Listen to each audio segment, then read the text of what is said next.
اعتدال اور میانہ روی۔ اس کے ساتھ ساتھ یہ بھی یاد رکھیں کہ ماہ رمضان جو ہے، نبی پاک صلی اللہ علیہ وسلم کے فرمان سے پتہ چلتا ہے کہ عبادت میں میانہ روی اختیار کرو، درمیانہ، یعنی یہ نہیں کہ آپ سارا سال ہی روزے رکھتے رہو یا مسلسل صبح سے لے کر شام تک عبادت کرتے رہو، نوافل ادا کرتے رہو، یا اسی طرح آپ کوئی بھی کام ہے تو جو اسلام ہے وہ میانہ درمیانہ رویہ اختیار کرنے کا حکم دیتا ہے۔ تو نبی پاک صلی اللہ علیہ وسلم مسجد نبوی میں تشریف لے گئے، حضور نبی رحمت صلی اللہ علیہ وآلہ وسلم نے دیکھا کہ دو مسجد دیا ستونہ نا تھمے نا رسی بدھی، ایدلے تھمے نا بان کے پھر دوسرے نا بدھی رسی بدھی ہے۔ حضور نے پوچھا کہ بدھی رسی؟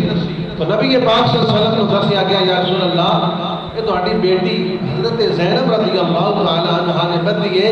اور رات کو اٹھ کے عبادت کرتی ہے، اور جب نیند کا غلبہ آ جاتا ہے، نیند زیادہ ہو جاتی ہے، تو پھر رسی پکڑ لیتی ہے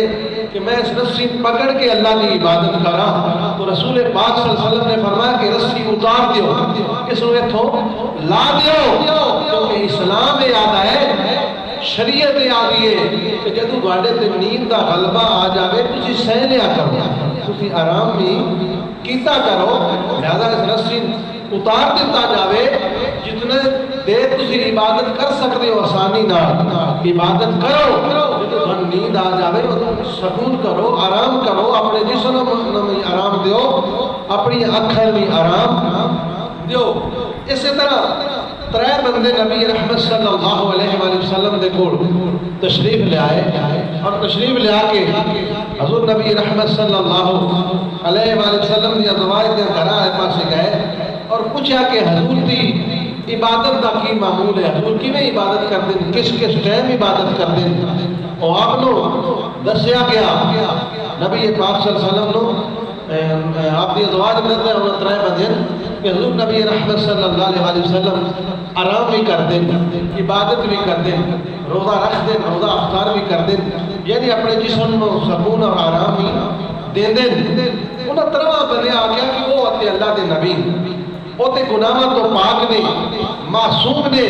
وہ تے عبادت نہ بھی کریں، پھر بھی اللہ انہوں جنت دے وے،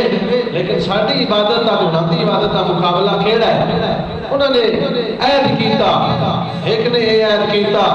کہ میں مسلسل نماز ہی پڑھتا رہا، سویرے بھی شامی بھی دوپہر، یعنی ہر ٹائم عبادت کرتا رہوں گا۔ ایک بندے نے عہد کر لیا، دوسرے آگیا کہ میں ہمیشہ روزہ رکھنا، راتی بھی روزہ تے دیہاڑی بھی روزہ، یعنی ہر وقت میں روزہ رکھوں گا۔ تیجے بندے یہ عہد کیتا کہ میں ہمیشہ کی کر سکتا، میں شادی نہیں کرنی، میں نکاح نہیں کرنا، عورتوں کو دور رہنا ہے، نکاح کرنے کی زندگی بھر آپ نے جو یہ عہد کر لیا کہ ایسا ترے کام جو مسلسل لگاتار کرنے۔ جب رسول پاک صلی اللہ علیہ وآلہ وسلم کو پتہ چلیا تو نبی پاک صلی اللہ علیہ وآلہ وسلم نے انہیں ترمن بلایا۔ حضور نبی رحمت صلی اللہ علیہ وآلہ وسلم نے فرمایا میرے تو زیادہ اور رب تو زیادہ ڈرنے والا کوئی نہیں، میرے تو زیادہ اہل عبادت کرنے والا کوئی نہیں، لیکن ایک گل یاد رکھو کہ میں نماز پڑھتا ہاں، نہ آرام بھی کرتا، نماز پڑھتا بھی ہاں اور اپنے جسم نو آرام بھی دینا، سکون بھی اختیار کرنا، سونا بھی ہاں، اور حضور نے فرمایا کہ میں روزہ رکھتا بھی ہاں، افطاری بھی کرتا، اور تیسرے حضور نے فرمایا کہ میں شادیاں کرنا، نکاح کرتا ہاں، اور اپنی ازواج کے حقوق بھی ادا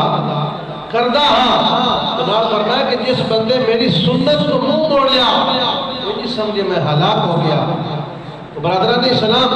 حضور نے یہ پیغام دیا کہ عبادت کے اندر بھی میانہ روی، نہیں بس صبح تو لے کے شام تک نوافل ہی ادا کرتے رہو، یا دیہاڑی بھی روزہ، شام نو بھی روزہ، اس واسطے عبادت ضرور کرو، اور جڑے ذکر اذکار رمضان کے اندر شروع کیتے ہیں اس نے چھوڑو نہیں، سچ بولنے کی اگر عادت بنائی آئی اس عادت کو چھڑو نہیں، بلکہ سچ اتنے قائم رہنے کی عادت بناؤ۔